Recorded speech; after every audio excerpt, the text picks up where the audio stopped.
Hello. We're here. This is 4. This is 4. We're turning 4. If we were a child, we could start to form our own opinions and lie. We're a whole month of episodes. There's like a lot of podcasts about what we're talking about, though. I saw that. I didn't know that until... Me either. I guess one of us could have Googled it, but whatever, listen to this one. There's a bunch of true crime podcasts. There's also multiple podcasts about the show Sister Wives. So if there's multiple podcasts about a show that literally 12 people watch... Do you want to know a secret? Yeah. So when I started watching Sister Wives, the TLC hit, I would always have a dream that like I was either at the altar or like on a date, and all of a sudden I would look up and be like, I'm in a polygamous relationship again. And I don't like this for myself. I would get so upset that I had been tricked into polygamy again. Again? And I would have this dream over and over and over again. Eventually, when I met my husband, I had the polygamy dream like once or twice. And then my husband in the dream was like, you don't have to be in a polygamous relationship if you don't want to. That's how you knew he was the one, because he didn't force you into a polygamous relationship. And then I never had the polygamy nightmare again. You cured yourself. With love. True love is the cure for the polygamy nightmare. I'm gonna say, my reoccurring nightmare, again, cut this. Is that real? It's happened to multiple people. Oh my God. I had a dream 2 nights in a row that I low-key enjoyed. I was thrown into a classroom with like 20 minutes before the first day of school. And then I like dreamt a whole day of school. And then the second night I went to sleep and I dreamt the second day of school. I'm glad you didn't have the third night, because it was getting dangerous. The third night I went to bed and I was like, oh, I get to see my kids tonight. And then I woke up and I was like, shit, I guess we should do this. We should do this. So we're here, episode 4. This is being recorded on September 13th. Is that today's date? Yeah, but why did you tell them that? I don't know. Just in case, like, something terrible happens in the U.S. and, like... Oh. Like, the Queen died recently. We need to be mindful of... At work, I was, like, making jokes about the Queen dying, and then someone was, like, genuinely upset, and I was like... Oh my God. Could not be me. Okay. We're here in episode 4. If you made it with us to episode 4, because so far we've released episode 1, which has gone very well. Thank you for all the love. But by episode 3, people could be like, let's delete it. This was a huge mistake. They're like, oh, we were trying to be supportive of 2 women, but your squawking is getting to us. Not the squawking. Oh God. And the one-star review that we got, we're gonna make it up to you. Lucky for you, you left a 1-star review on a podcast with 2 people who are absolutely obsessed with you liking us. We'd like to host you on this podcast. Please come. We're gonna make you the host of the meeting so you can mute our mics. I'm gonna make an OnlyFans, but except it's no pictures, you can just book time with me to do that. You get the OnlyFans and it's just a Calendly link. Anyways. Okay, so for the people that do like us, thank you so much for returning. I have to cut a lot of that out. We can definitely keep parts of it, though. There's some gems in there. So, like, where are we going to be a month from now? Hopefully. Maybe we'll have 2 1-star reviews instead of 1. I was just gonna say something about the reviews. We wanted to create a SMART goal out of your comment. That was my induction project. Do you have to do induction in Florida? Maybe in Florida you sign a paper and they give you a key. We did have new teacher orientation and it was 2 days. Okay, so no, you did not have to do induction. We had to do a year-long project, and mine was on SMART goals. So fun fact, I didn't know what a SMART goal was. They're like, bitch, this is a SMART goal. And I was like, well, I feel very stupid. Then I left education. I get my job at this, where I work now. I work at a real estate office. We like meet with the agents like every couple months to be like, how's it going? How's your business doing? What do you need from us? And my manager was like, yeah, so we're going to have them write a SMART goal. And I swear to God, the room started spinning. And I was like, what, why? So like, so this is my thing with Smarty. I is The E is equity. Oh, yeah, inclusion and equity. I love that. I love the thought behind that. It's amazing. We love it. However, this is what happened. My district got in trouble for like general structural racism. As a public district is wont to do. And so they're like, hey, you guys, so sorry about the historic racism that affects us then and currently. To combat this, we're going to have our teachers do Smarty goals instead of SMART goals.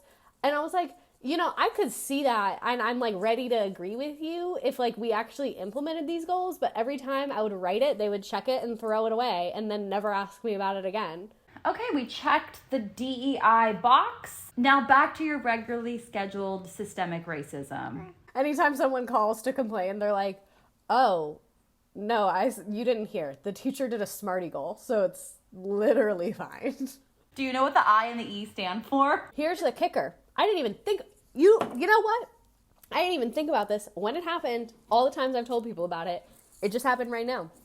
I knew what equity and inclusion means from a very textbook perspective because I majored in sociology. So when they told me, hey, you need to put something for equity and inclusion, that's not difficult for me to think of. You know what I mean? I know what those terms mean. I remember they announced it and gave us a couple examples, but I just remembered we had no training about what equity and inclusion actually look like in the classroom and how like you should implement it with these goals.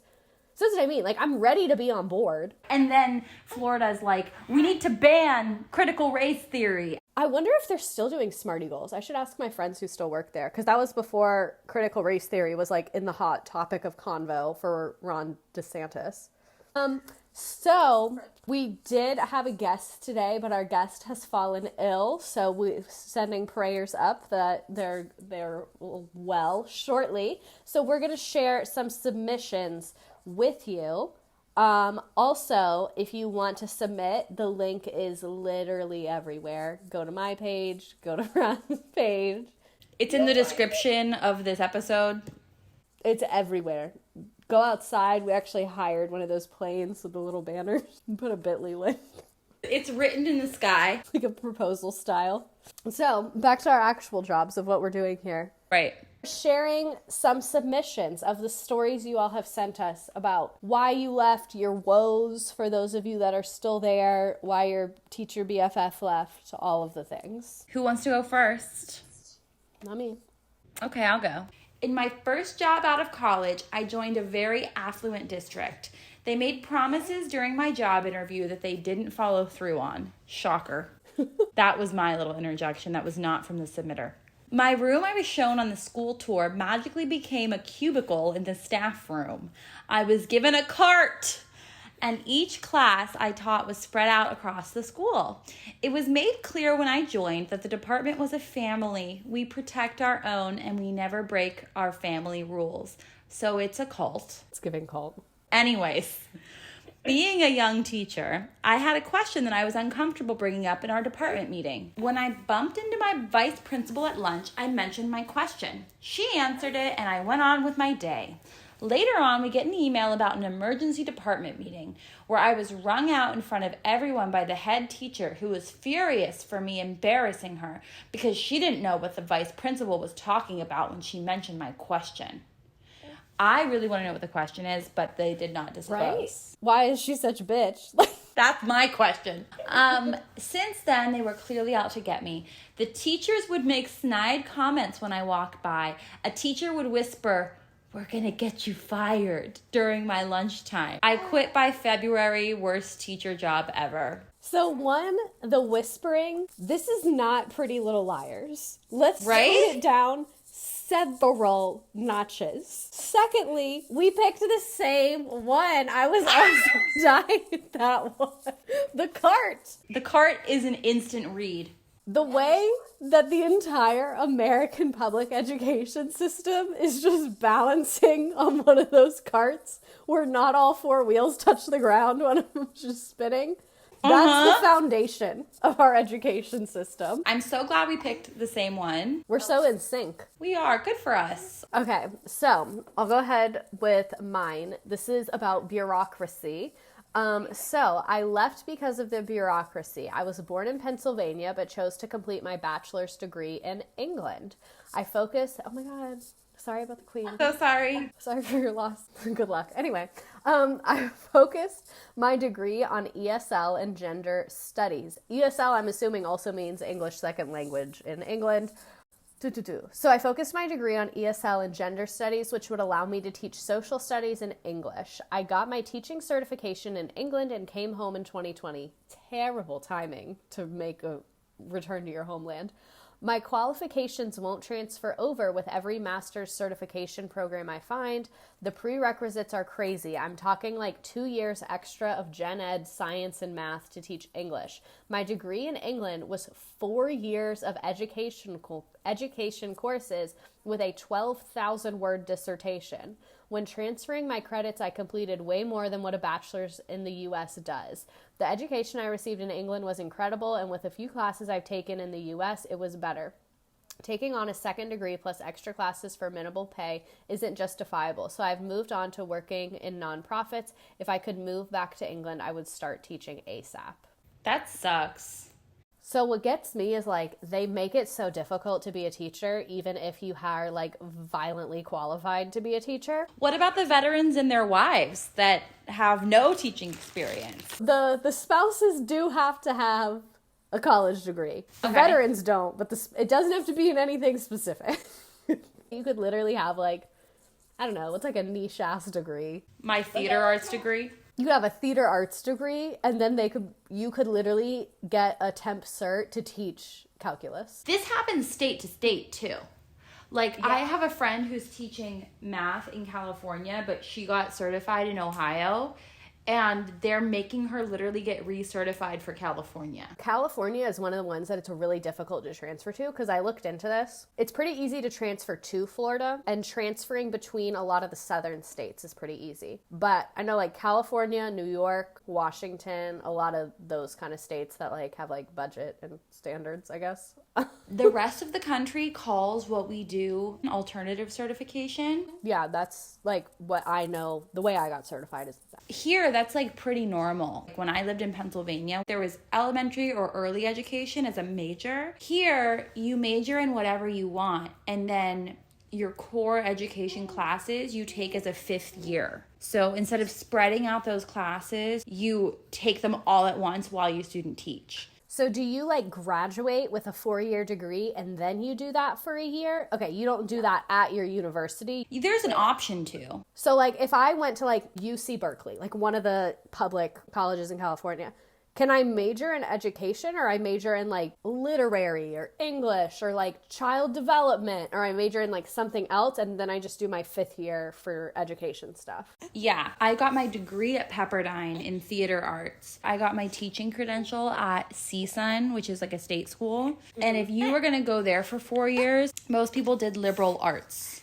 But you could do whatever. Interesting. I don't know. I don't hate that. It was like a boot camp for education classes. It's also good, yes, because it's like everything's super recent. It's with student teaching. And also I think it's good because like it's good to have diversity in the classroom of like backgrounds. Like I'm very in favor of people doing teaching as like a second career or a career move, because I think it's good for kids to hear and speak to people who have done a variety of different things. So I think it's kind of cool that all different teachers could have a different educational background, because you're all going to bring something different, as opposed to if you'd all gone through all the same education classes, like you'd just be plugging and chugging the same info. Yeah. Do you want to read your second submission? Yeah. It says, okay, bestie, so. And I love that. Okay, bestie. So I teach at a small high school in the South. I'm a first-year teacher, so I'm trying not to stir the pot too much. However, I've gotten incredibly uneasy getting started because of the religious state of things. Nearly every school or district-wide staff meeting has begun with some sort of scripture recitation, sermon-like speeches, or admin leading prayer. I understand that this is a small conservative town, but it's a public school. As a queer woman who is no longer religious and had traumatic falling out with the church, I don't feel safe here. I don't feel like I can go to HR because this is the standard. And I've seen them attempting to lead prayer as well. HR is attempting to lead prayer? HR is like, all right, gather around. Let me feel your hands. Where is the opportunity that HR is praying? I would literally call 911, I guess. I don't know. Like, what? Hi, Susan from HR just started praying. I mean, who are you going to call? Ghostbusters. The Holy Ghostbusters, as it were. What's the reverse of an exorcism? A possession. We're gonna go do a possession at your school district. Oh my god! Okay, here we go. So HR is leading prayer. That's horrifying.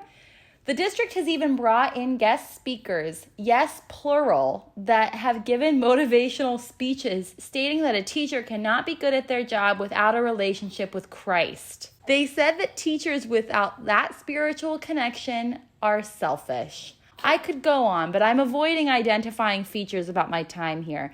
It's just incredibly frustrating. There is a small pocket of like-minded individuals I've found, but they are also scared to say anything.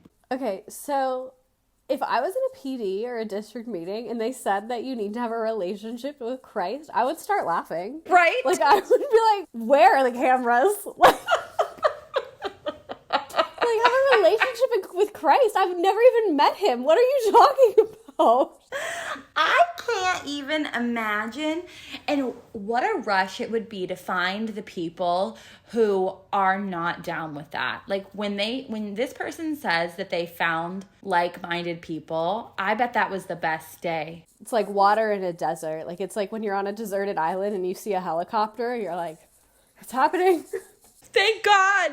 I mean, not thank God in this situation, I guess. Yeah, thank God. It's a part of the district PD agenda. Didn't you see? It's line item 3. We're going to do the prayer, hit a kid, and then thank God. Oh, the South. I remember when I was in high school, there was quite the skerfuffle over praying, but it was on football games, which to me is a tougher line. Didn't that recently happen that somebody was praying and somebody said it was fine? The details of this might not be 100% correct, so everyone feel free to correct me if I'm wrong. I'm just like going off my own memory here. But when I was in high school, my U.S. history teacher was a football coach, and he was talking about prayer on the field, and he was like, yeah, there's actually a Supreme Court case about it, blah, blah, blah. And he was like, and they ruled that it's okay to do prayer in extracurriculars if it's initiated by kids. Like, a teacher can't be the one leading it. Which to me, okay, I guess. If a kid initiates it in an extracurricular, it's not in the school day, you know? So I'm like, I get how from like a legal perspective that's fine. So whatever. He tells us that when I was in high school, and when I was in high school, at every game they did a prayer. It was always initiated by a kid. It was always led by a kid, and the coaches would like be on the side but participate. The Supreme Court, it went to the Supreme Court again because I don't know if it was like an appeal or whatever, but this guy was basically like, if it's extracurricular, I should be able to lead in prayer, because the logic is when you're in extracurricular, you're not acting as a teacher in an educational setting. So like when I was in high school, a lot of the football coaches did not work there and were not teachers. They were parent volunteers. So that's why I was like, I get how it's extracurricular. It's different. But the Supreme Court apparently ruled in this guy's favor, saying, yep, as a teacher during an extracurricular, you can lead them in prayer. We no longer say it has to be the kids leading it. So apparently it's fine now if it's extracurricular. Wow. That's unfortunate. I think it's a hard topic. That's why I feel like the kids starting it is kind of a good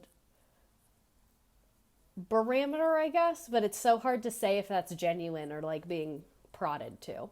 Right. I mean, like, are they trying to impress their coach? Yeah. Well, you like grew up there. Yeah, and that's why, like, okay, so, like, to me, like, I grew up in that setting, so even though I didn't grow up religious and my town was not this way, I've lived in places where everyone in the town goes to the same church, everyone in the town goes to that same school, and to me, like, if that's the town and that's the culture and norm of that town, and a child wants to pray before their football game, I don't think that's any of the Supreme Court's business. You know what I mean? But to me, like, it so easily becomes so weird and so shady, and, like, it just so easily crosses a line to, like, indoctrination that it's, like, hard to find that line. We should probably not include any of this because neither of us know what we're talking about, and, like, the lawyer from this case is going to comment on it. We should do a separate time where we talk about this, like, more in depth. Yeah, we should. And, like, actually use sources. So, back to discussing our submissions of all you all's woes. I have a really good one. It's incompetent admin to a point that reaches I don't even know what to call this, what it reaches. But at the time I was an 8th grade history teacher, stupidly, admin included our personal phone numbers on our phone extension list next to our name with our classroom numbers. Naturally, the list was put up on the wall next to the classroom phones all around the schools. One of my middle school students wrote down my cell phone number from the list and began texting me sexually explicit text during class time. No. Obviously, I found out who was doing it and told my admin who was involved in told my admin who was involved and what they were texting me. Sorry, I misread that as like my admin who was involved. Like I was like, wait, it's a group chat? Oh my God. So, let's start over. Obviously, I found out who was doing it and told my admin who was involved and what they were sending me. They proceeded to read the text messages from the student, laugh at what they texted me, and did not punish the students. So, like, the first act of aggression on the admin part is putting your cell phone number onto the walls? I'm so confused on so many levels. We don't even give out our cell phone to parents. Like, we have a Google Voice number. Yeah.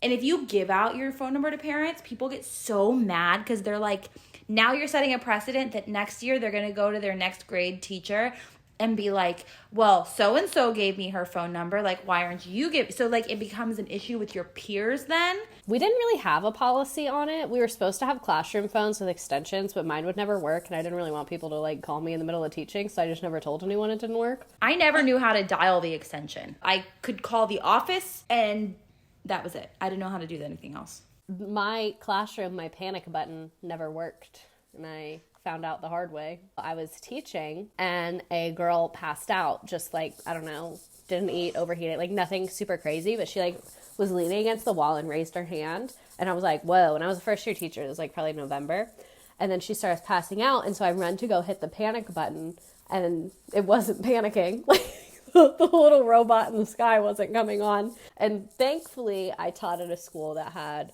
a pretty advanced athletic program, so I got one of those kids, and they ran so fast to the nurse. I was like, you gotta run like it's your meet right now. And that nurse was there quick. That's amazing. I would have had an asthma attack myself, and then we would have all been having medical emergencies, and no one would have been able to help. I have a good one, though. It's a shorter one. I taught in a KIPP school with extended days in a classroom with no AC and south-facing windows. My classroom was like a greenhouse with temperatures between 88 to 91 degrees all day, every day till Thanksgiving. I was gaslit because no one else was complaining, and I didn't have a union. I have permanent voice damage and honestly wouldn't have made it through, except my school closed because of COVID. Because once my vocal cords got damaged in the fall, they just got worse and never enough rest to recover. I sounded like a mouse trying to squeak. I worked at KIPP. I didn't know if you wanted to say that. I didn't want to say it if you didn't want to bust that out, right? That's why I picked it. Because I saw KIPP and I was like... So my friend is a teacher, and her school had to cut a ton of teachers because 40% of their student population went to KIPP. KIPP everywhere is so different, because I liked KIPP because I had a KIPP school that I liked. But, like, I would never teach at a KIPP school that wasn't my KIPP school, if that makes sense. I know two people. One of them I don't really talk to, so I can't really ask her about it. But I know someone who taught public school, had a really negative experience, felt it was really toxic, was a kindergarten teacher. They kept trying to push her to third because she had good data. Then she left and went to go teach at KIPP and loves it. She loves it. But again, it seems like her admin is really good. They let her stay in kindergarten. She gets to be really creative. Your whole experience will depend on your admin, because they call them school leaders. And when you want to open a school, it's called founding. When they opened and founded our school, they hit the pavement and went out into the community and had to get all these signatures. They had to get all the support. Meanwhile, down the street 20 minutes, there was another KIPP school trying to open, and the community hated them and was like, we do not want you here. They were protesting. It was very ugly protesting too. It got dirty. And I was just blown away, because I was like, why would you want to be in a community that hates you? Because my school would talk about school choice and a lot of kids in our community, quite frankly, didn't have great school choice because it was operating in an LAUSD area. And the issue, in my opinion, with LAUSD is that like the inequities are vast. That's how the district I worked in was. I didn't really get anything. I used to get $250 a year for supplies, which is better than a lot of people get. But I was at a PD with a teacher who had my same subject area in a different part of the district. And he told me that their PTA fundraises to give every teacher a $500 Amazon gift card. They also got every teacher a color printer for their classroom. Because the activities they gave us at the PD, I was like, I can't do this activity in this way because I cannot print 4 pages in color for every kid to analyze political cartoons. Like, that's just not something I can do.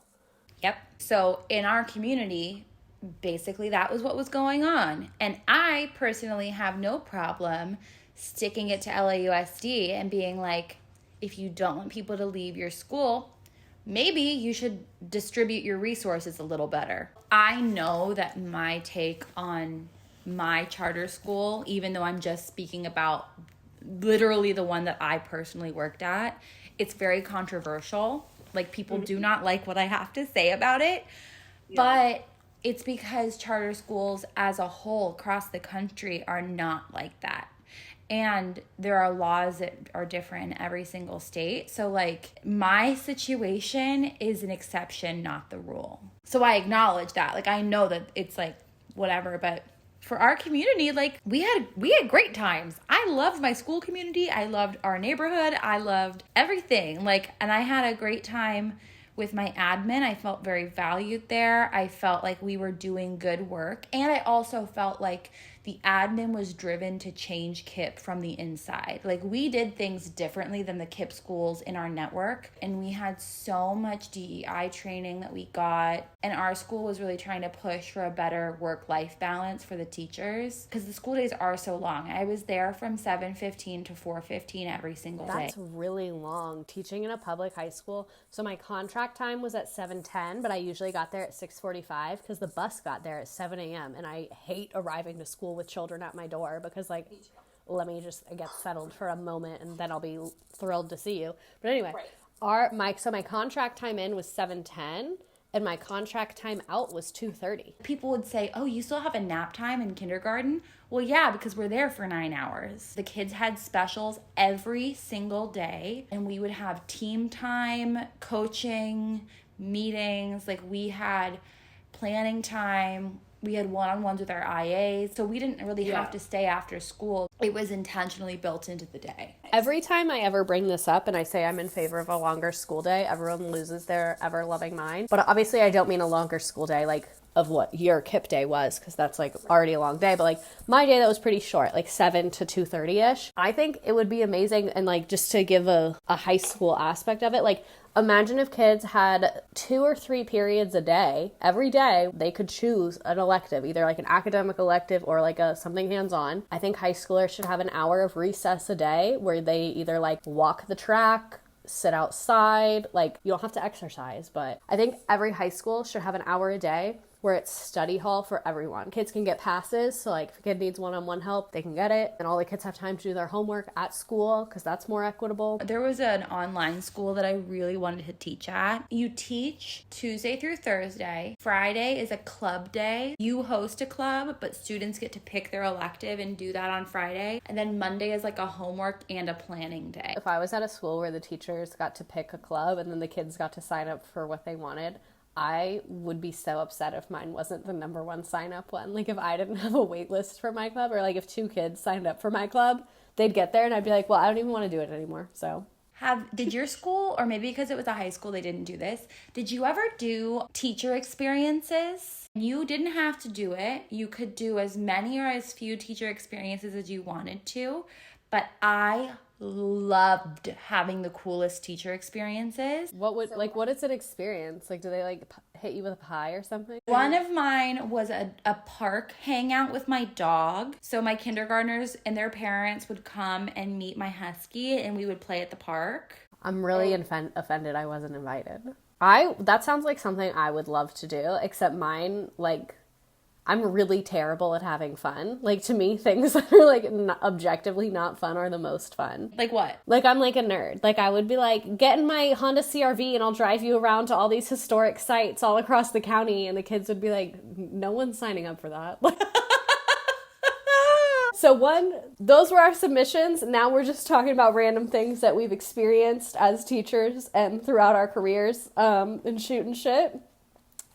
If you want to submit, we told you where it is. So my first year, when at first I didn't know how to be a teacher, so they sent a lady from the district to go sit in my classroom and tell me how bad I was all day, every day. She was actually very, very nice. And she was like, oh, there's this thing you can do, like where in our city for Black History Month, this nonprofit, you can buy a ticket and they get like a charter bus and will drive you all around, and like they stop, they explain stuff. It's really cool. She was like, you should do it because obviously you're a history teacher, you're going to be into that. So we're sitting at my desk talking about that, and one of the kids was a couple feet away, and he turns around and he goes, y'all really be doing that on like a Saturday? I was like, let me go on my civil rights history bus tour. I don't think you can be a true history teacher unless you're coaching football. So. I need to get back in the classroom because that's my final form. A football coach? My first year, I took photos for the football team, so I had a sideline pass. It was good. I was kind of like team mom energy, and it was so fun, and I miss it so much, and I really want to become the assistant football coach. And now, because I'm really into like Peloton and I'm starting to get more into yoga, I feel like I could actually bring some value. I love that for you. So like, I'm gonna go interview at teaching positions, but like, I'm not your typical history teacher football coach duo. I'm worse. And then I can just wear a Nike polo and sneakers every day and no one can say anything. I would fully support you in that. I think that that is a dream that you should keep dreaming. I start the year out thinking I'm going to be a certain type of teacher. I'm going to put myself together. This is the year I'm going to be Insta famous for my good looks. And then it just doesn't happen that way. I mean, I literally released a line of t-shirts and crew necks because I wanted to wear t-shirts and crew necks every day at work. Katie here, and wear army pants and flip-flops, so I bought army pants and flip-flops. Me buying Fraz's merch. My kids, the first time I wore the "You're All My Favorite Students" shirt to teach my 11th graders, the way I got eaten alive. Really? They were like, Miss, did you get that made? Where'd you even find that? I was like, my friend made it. And they're like, did you pay her? And I was like, yeah, obviously. And they were like, that's not true. And I was like, yes, it is. I do feel this way. And they were like, they're like, if you leave here and go to the store, that's so embarrassing. And I was like, no, it's not. I will wear this literally on a date. Oh, I see. Sometimes I think I would really like to teach teenagers. And then I think, why did I say that? No, I don't. This might make me cry, but I saw a tweet about why teaching high school is so magical, and it really like encapsulates it perfectly. It was from, I think her name is Jessica King or something like that. She's a high school English teacher I follow on Twitter. She's incredible at her craft. She seems like a very, very talented teacher. But she said something about how like teaching high school is amazing because it's the time of like someone's life when they're the most alive, because they have like the most passion and they have all these big dreams, but they haven't been like knocked down by the realities of the workforce yet.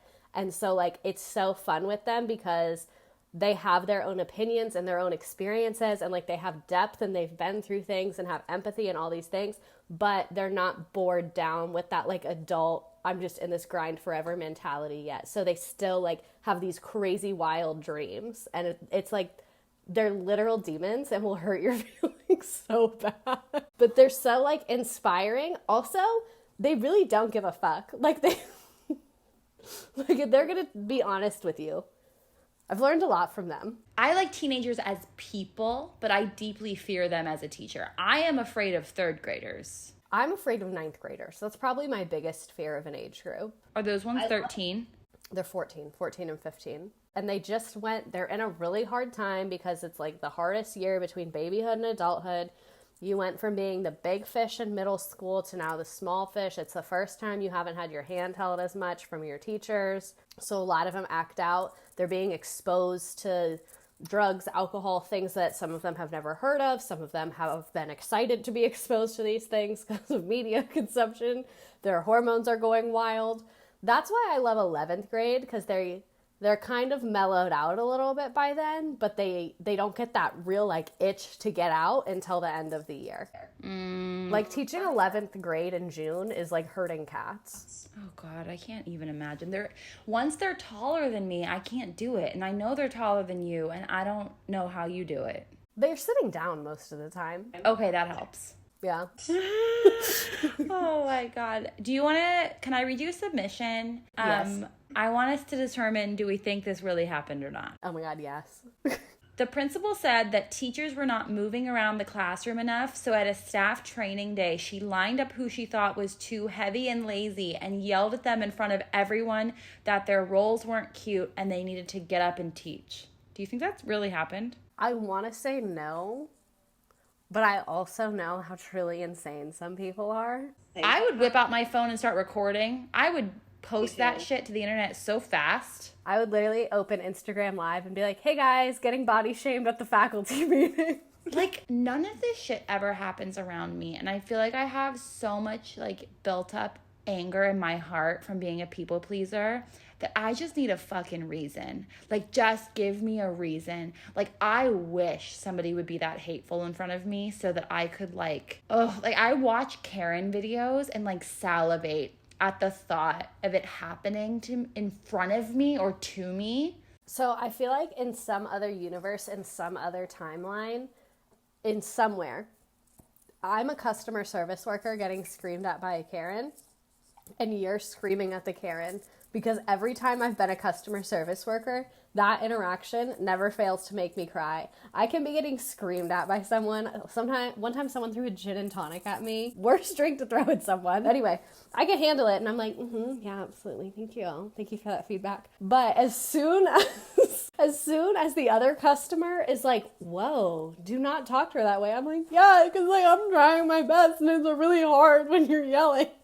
I got in semi-trouble at Subway when I worked there because my manager was like, you cannot just cry when the customers are mean to you.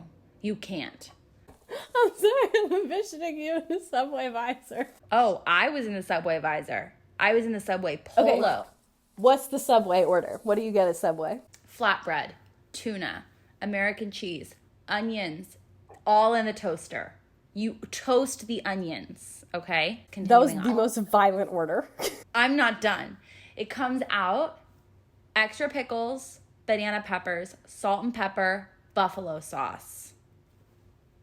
So on a related note, if anyone would like to torture me, that is the perfect method. You just named, like, I just have tuna?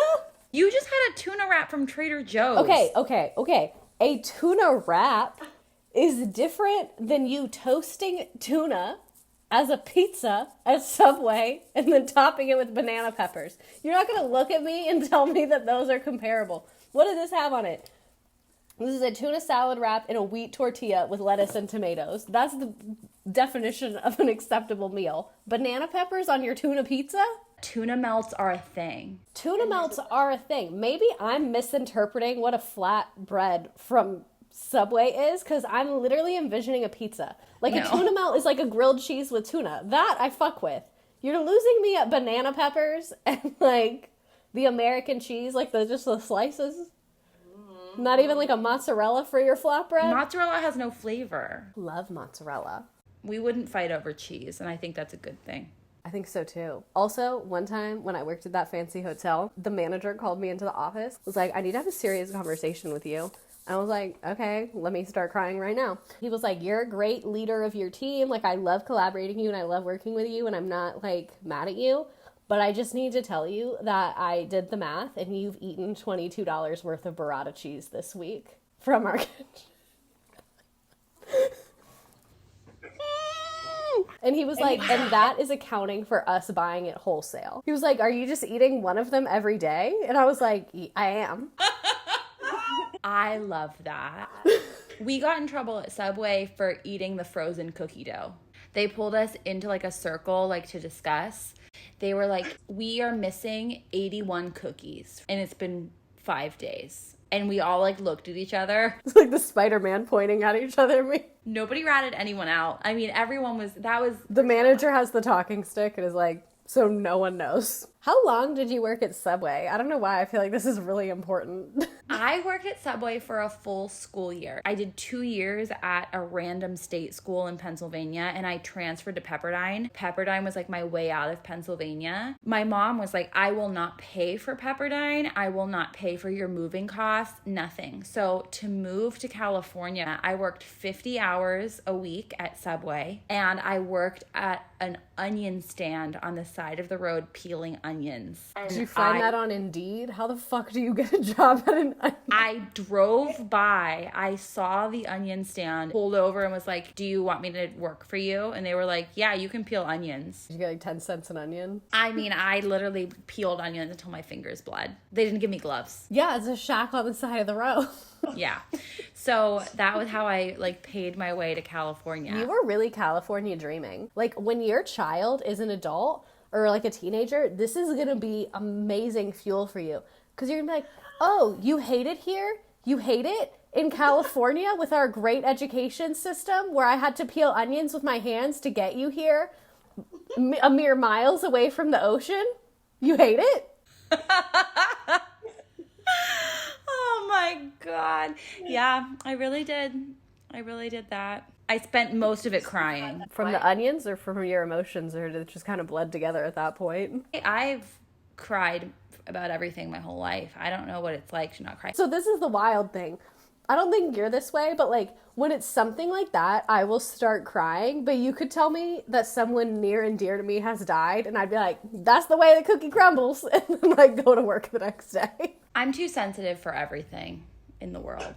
Like, there's not a job that won't make me cry. I'm going to read you one more submission because we've been recording for 1 hour and 31 minutes, and I have to edit this shit. Perfect. So last submission, then we're wrapping this shit up. First year, Baltimore school. Kid looks me dead in the eyes during class and pours out a bottle of white glue onto the floor. No reason, no justification, no stopping it. The end. That's all it says. I want to hear from the kid. I want to know, like, was there dead eye contact? Did the teacher do something? I want to know everything. Who cleaned it? Was it the kid? Was it the teacher? Was it janitorial staff? God, I hope it wasn't the janitorial staff. I used to get so pissed. Nothing would make me more pissed at my kids than if they did some shit that the janitor had to clean up. Oh, I was like, I will clean up my classroom, but how dare you throw around poop in the bathroom and then leave it there?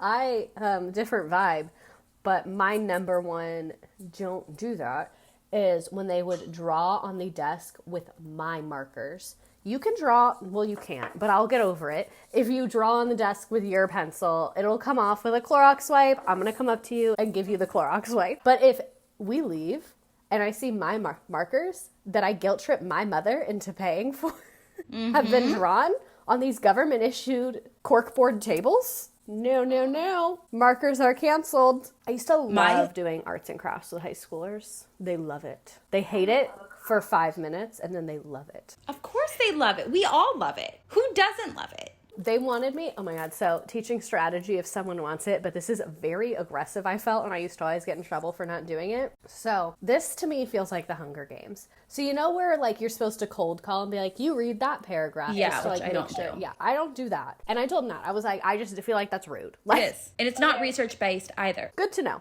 I was like, I just feel like that's rude. I'm not really comfortable with it. I have social anxiety. So like if I was on the receiving end, I would be very uncomfortable with that.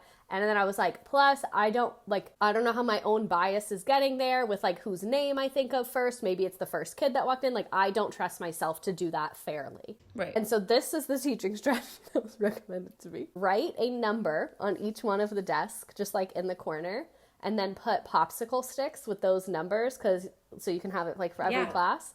And then just pull their number. I was like, that's the Hunger Games. I know. This is very controversial for an elementary school teacher to say. People are going to shut off the podcast when I say this. I have never used equity sticks a day in my life. Just breaking frazzled, has never used equity sticks a day in her life. I won't. hate them. I think it's just as bad as cold calling. People are like, it's such an easy way to get everyone participating. I have kids that don't raise their hand all year long. And you know what? That's on me to figure out a different way to get them to engage. Because I am not going to call on the child and torture them, the child that has social anxiety. Like, I don't give a shit if you raise your hand. I really don't. If you don't feel comfortable enough, A, that's on me because I need to figure out how to get you there. B, like, there's plenty of other ways for you to show me what you know. I don't need you to do that. So I actually had to have like a 1-1 meeting about my lack of cold calling and how much of a problem it was because it was one of our like standard rules. So if anyone is in that situation, the rule I created for myself that like helped me sleep at night is I would only cold call opinion-based questions. Ooh, okay. Because I felt like it was a way, and I would tell them, I'd be like, there's no right or wrong answer, it's just an opinion. And then I would cold call, and I would tell them, like, if you don't really have an opinion, you can just share, like, why you feel neutral. And I felt like that was, like, a less intimidating way to do it, because, like, it's less mic in your face, what's the answer? And even that, the district wasn't thrilled with, but it was, like, enough for them to check the box and move on to yelling at someone else. That's a really good idea. But then I would be like, oh, well, what if they don't feel comfortable sharing their opinion? What if they're self-conscious about their opinion? Like, I get so, like, in my head about it. I also think it's very different with smaller kids and bigger kids. Yeah. Because to me, in an elementary setting, part of what you're teaching is how to be comfortable in school and setting the tone to make sure that they can be, like, good in that environment. And by good, I mean, like, good with themselves. Like, Right. feel good, I'm ready to be here. And in my opinion, with teaching high schoolers, it's more about challenging them to get out of their comfort zone a little bit, because in 2 years, you're going to be in an environment where people aren't really conscious of those kind of things. So, like, I don't want you to later panic because someone asks you in a group of people. So to me in high school, and that's what I would always explain to them, it's like about building that muscle in a more safe environment where, like, you can be wrong. We're all friends here. Like, we all know each other. It's fine. So that later when you're in a college class that's much bigger, or you're in a job, or you're in like a group setting, you're going to feel more willing to speak up and less intimidated by it because you practiced. I just got, like, really sad because you're, like, a good teacher. I know, it's like really weird. Like sometimes like, I say stuff and I'm like, wait, that was kind of good. I mean, just, like, it sucks that the education system is what it is. For all the reasons that it's pushing teachers out, like you're really good. So I feel like when I left teaching 6 months or 7 months ago, I was like just so broken. Like I was, and I didn't know why. Like I was like, I just feel so turned off from teaching. Like I just feel dead. Like I was like, I love the kids, but I just like, I'm miserable and I hate it. And I feel like the headspace I'm in now, being in corporate America, has taught me so much about how to interact with people, how to get what you need, how to advocate for yourself, how to be good at email communication. Like I've learned so many of those skills that I feel like I'm so glad I left the classroom when I did, because I think if I didn't, I would have just like spiraled worse and grown to resent it. But I feel like I'm in a place now where, like, financials aside, because that's something I don't have a ton of control over, what they pay teachers, but financials aside, like, if I went back into the classroom, I feel like I would be so much better now and like more confident and be able to do things and like stand up for like why this is the right thing and be less of like what you're saying, like a people pleaser. Like I, as much as y'all have seen me on TikTok talk shit about admin and talk shit about district, the second they were in my classroom, I was like, the data board was updated yesterday. Right. Same. Now I'm in a place where I could like just be better, and it's really like, it's corny and it's cheesy, but like I and my family is kind of like, you sure, queen? But I'm like so determined to come back. Yeah. And that's good. Like, so please subscribe to this podcast on YouTube so we can monetize it and I can afford to go back. it does help to have a side hustle, but it's very sad that like in our country we need a side hustle to survive, because mama has a mortgage and a baby now, and Ugh, I hear those are expensive. it is. And like, even not having a mortgage, like Southern California is not forgiving. I don't know, we could talk about that forever, just like Another day in Joe Biden's America. I need to stop saying that. People keep thinking I'm a Republican. whatever. Well, we need to stop talking because we've been recording for 1 hour and 43 minutes now. First of all, bye. First of all, get out. Thank you so much for listening. Please. If you're in your car listening to this, I don't care if you're on the interstate. Put it in park. The podcast is over. Podcast is done. And please, for the love of God, review and rate us on whatever platform you're listening on. Redacted says it helps. Allegedly, according to the people that produce the Small Town Murder podcast, Love it. love them.